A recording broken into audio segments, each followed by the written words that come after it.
Hello everyone, how are you today? In this video, I am going to discuss about how to show or hide Google Chrome bookmark bar. So let's go to Google Chrome browser and I will guide you how to do it step by step. What you need to do, you need to go to the three dots here, click on it, and then go to settings.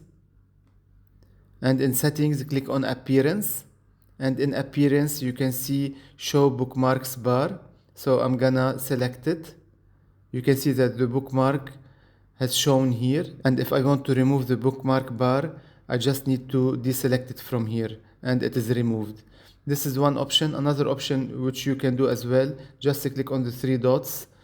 If you have the bookmark here in the list, you can hover over it, then you need to select show bookmark bar and it is shown, or remove it by just deselect it from here and it is removed.